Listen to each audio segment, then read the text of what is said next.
बिल्कुल, देखिए अयोध्या से आपको बहुत बड़ी खबर मैं दिखाने जा रहा हूं। आप देखिए ये मोहित खान का ये अवैध जमीन पर बनाया हुआ ये कॉम्प्लेक्स है और यह इसके दो हिस्सों में यह जमीन कब्जा की गई है। पहला हिस्सा पीछे इसके तालाब है, सरकारी तालाब की जमीन पर राजस्व विभाग की टीम ने अपने जांच में यह पाया कि ये सरकारी तालाब की भूमि पर इसका आधा हिस्सा है और दूसरा जो है वो कब्जा की गई भूमि पर है। यानी कि ये जो कॉम्प्लेक्स है अवैध जमीन पर बना है, जिसकी रजिस्ट्री मोहित खान के पास नहीं है, जिसका वो सही हक नहीं रखता है। लेकिन यहाँ पर राजस्व पंजाब नेशनल बैंक के कर्मचारी यहीं पर बैठ के काम करते थे। आज पूरी तरह से यह बैंक खाली है, आनन फानन में बैंक को खाली किया गया है। अब इस पर लगभग 12 बजे के बाद यहाँ पर बुलडोजर की कार्रवाई शुरू हो जाएगी। अभी भी जनरेटर पीएनबी अपना जनरेटर नहीं हटा पाया है, जनरेटर वैसे के वैसे रखा है। आप देखिए कितना बड़ा ये कनेक्शन है, इस तरह से कनेक्शन लिया गया है। 7 सीधा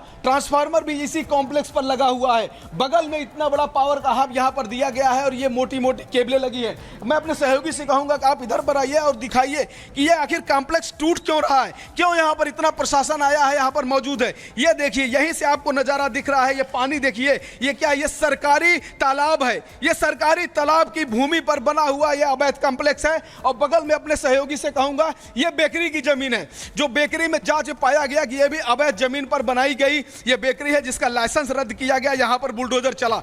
बगल में यह सरकारी तालाब है, जिसके एक हिस्से में पूरी तरह से एक कॉम्प्लेक्स बनाया गया है। यहां पर देखिए नीचे भी यहां पर दुकानें हैं और ऊपर भी दुकानें हैं। ये पूरा कॉम्प्लेक्स मोहित खान ने अवैध तरीके से अपने रसूख पर बनाया था। हालांकि वह समाजवादी पार्टी से बहुत नजदीकी रखता था, वह इनका लोकल यहां पर वो लीडर है। तमाम चीजें पहले ही आ चुकी है, मुझे कुछ बताने की जरूरत नहीं है, क्योंकि ये महीनों से ये खबर चल रही है। अयोध्या सुर्खियों में इस मामले को लेकर के, जिस तरह से मोहित खान ने एक नाबालिग लड़की को झांसा दे करके नौकरी के बहाने भी उसने गलत काम करने की कोशिश की या उसने किया। तो आप देखिए यहाँ पर, बल्कि यहाँ के जो एसडीएम है सैनी साहब भी आ गए। सर क्या है, कुछ बताएंगे, कब तक चलेगा, कुछ होगा, कुछ जानकारी देंगे? अभी ये जमीन कैसी है सर, ये जिस पे कॉम्प्लेक्स बना है? आप जानते हैं इस तालाब वाली भी है जी। इसका सर पूरा कॉम्प्लेक्स ये उसी पे है या कुछ हिस्सा और दूसरे लोग मतलब कब्जा करके बनाया गया है? एक्चुअली थोड़ा सा यदि हम बाकी काम कर ले देन वी ठीक। तो ये हमारे साथ अशोक सैनी थे, जो यहाँ के एसडीएम है, जो मुआयना करने आए हैं। और आप देख सकते हैं कि यहाँ पर फोर्स भी लगी है। मैं आपको और भी दूसरा हिस्सा दिखाऊंगा। चारों तरफ चीजें चल रही हैं, जो कागजी कार्रवाई थोड़ी बहुत बची भी है उसको भी पूरा करने की कोशिश की जा रही है। बाकायदा मैं आपको सिक्योरिटी ऑफ फोर्स के बारे में भी बताना चाहता हूँ, किस तरह से जैसे ही मैं भदरसा मेन मुख्य मार्ग से भदरसा की ओर इधर अंदर आता हूँ इस कॉम्प्लेक्स की ओर, तो यहाँ पर चारों तरफ सड़कों पर पुलिस खड़ी हुई में दिखाई दे रही, ताकि पूरे भदरसा में कहीं कोई शांति व्यवस्था में कोई दिक्कत नहीं आए। देखिए उत्तर प्रदेश की जो पुलिस के जवान है, यानी कि अयोध्या जो पुलिस है यहाँ पर पूरी तरह से मुस्तैद है। आप देखिए वहाँ पर पीएससी की गाड़ी आ चुकी है। ये सारे देखिए फोर्स आ रहे हैं। ये लाइव तस्वीरें मैं आपको दिखाने की कोशिश कर रहा हूँ। देखिए यहाँ पर किस तरह से जो अयोध्या की जो पुलिस है वो तैनात है यहाँ पर। आप देखिए पूरी तरह से, ये भी देखिए यहाँ पर इंस्पेक्टर साहब खड़े हुए हैं। चारों तरफ देखिए यहाँ पर पुलिस का पहरा है कि ताकि किसी तरह की कोई दिक्कतें ना हो। और यहाँ पर लगभग 12 बजे के बाद मोहित खान के अवैध कॉम्प्लेक्स पर दूसरी बार बुलडोजर की कार्रवाई शुरू होने जा रही है। यह अयोध्या से बड़ी खबर निकल कर आई है। जी बिल्कुल, ये तस्वीरें जो आप दिखा रहे हैं वो वाकई बेहद महत्वपूर्ण है। लेकिन क्या आज समाजवादी पार्टी का कोई नेता वहां नजर आ रहा है, जो आज तक बात साफ मोहित खान को बता रहे थे, लेकिन जब ये कार्रवाई हो रही है तो सबने चुप्पी साध ली है?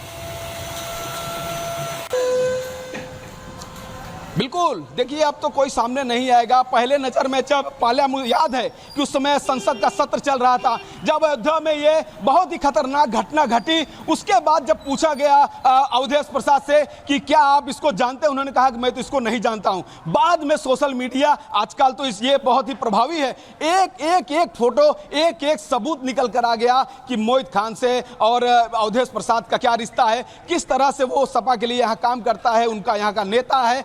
लेकिन जब सारी बातें साफ हो गई तो सपा कह रही है कि उसका डीएनए करा लिया जाए, उसकी फोरेंसिक जांच करा लिया जाए। हालांकि यहाँ की जो टीम है उसने डीएनए का भी सैंपल लिया है। जेल में जाकर के मोहित खान और जो राजू खान है उसका डीएनए सैंपल कलेक्ट किया गया है। पीड़िता का भी लखनऊ में जब उसका इलाज चल रहा था उस दौरान डीएनए सैंपल कलेक्ट किया गया है। तीनों के डीएनए सैंपल गए हैं जांच के लिए, वह भी रिपोर्ट आ जाएगी। लेकिन इस पूरे मामले में जिस तरह का रोल रहा है मोहित खान का, राजू खान का, उससे अपने आप को ना ये अलग कर सकते हैं, ना समाजवादी पार्टी यह कह सकती है कि हमारा मोहित खान से कोई रिश्ता नहीं है, जैसा कि अभी कन्नौज के मामले में देखा गया। जी बिल्कुल राघवेंद्र, आप लगातार बता रहे हैं कि कैसे कार्रवाई की तैयारी, पहले भी बुलडोजर एक्शन हमने देखा था, अवैध निर्माण जो घर के पास किया गया था, और अब शॉपिंग कॉम्प्लेक्स। राघवेंद्र, ये भी आपसे समझना चाहेंगे, ये एक नजीर तो है, ये एक तरह से एक एग्जाम्पल सेट हो रहा है उत्तर प्रदेश में कि इस तरह की घटनाएं अगर होती हैं तो हर तरह से न्याय देने की कोशिश है, हर तरह से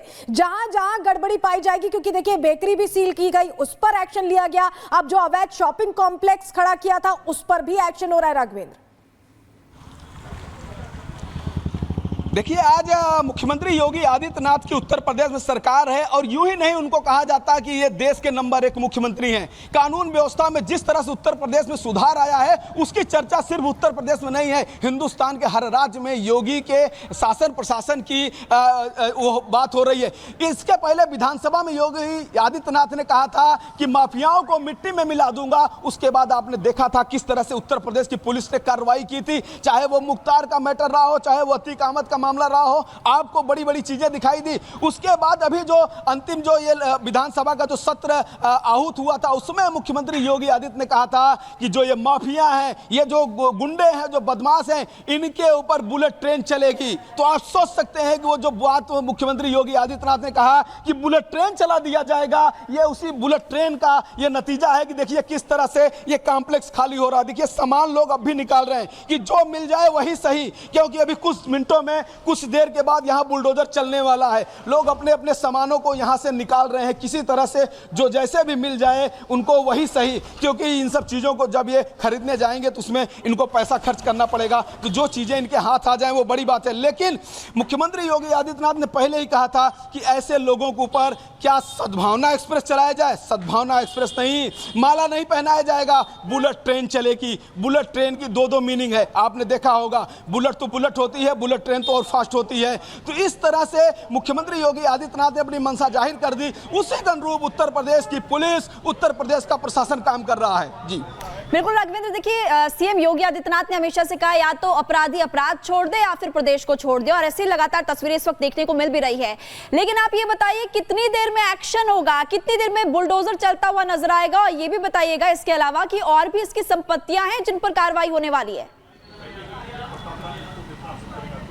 बिल्कुल, देखिए जो चौतरफा राजस्व टीम या जो फाइनेंस की जो प्रशासन की टीम है वो इनके ब्यूरो को इकट्ठा कर रही है। लेकिन मैं बुलडोजर चलाने वाली जो बात है उसका मैं एक उदाहरण देख रहा हूँ। देखिए पुलिस भी इंतजार कर रही है, आप देखिए ना, ये पुलिस, इसमें बारिश हो रही है अयोध्या में, बूंदाबांदी हो रही है, लेकिन ये जो अयोध्या के जो जाबाज जो उत्तर प्रदेश पुलिस के जो जवान हैं वो भी इंतजार कर रहे हैं। अपने हाथों में ये देखिए पूरी तरह से डंडे को लेकर के इंतजार कर रहे हैं कि बस बुलडोजर आए और हम अपनी सुरक्षा क्या कहते हैं यहाँ पे और मजबूत कर दें। तो आप देखिए किस तरह से लोग यहाँ पर खड़े हुए हैं कि किसी भी स्थिति को निपटने के लिए, किसी भी समस्या को समाप्त करने के लिए पूरी तरह से ये जो पुलिस है यहाँ पर मुस्तैद है। इंतजार सिर्फ बुलडोजर का है, और जैसे ही बुलडोजर आएगा यहाँ पर और भी स्थिति मजबूत हो जाएगी, और भी स्थिति, यहाँ सुरक्षा जो है और भी टाइट हो जाएगी।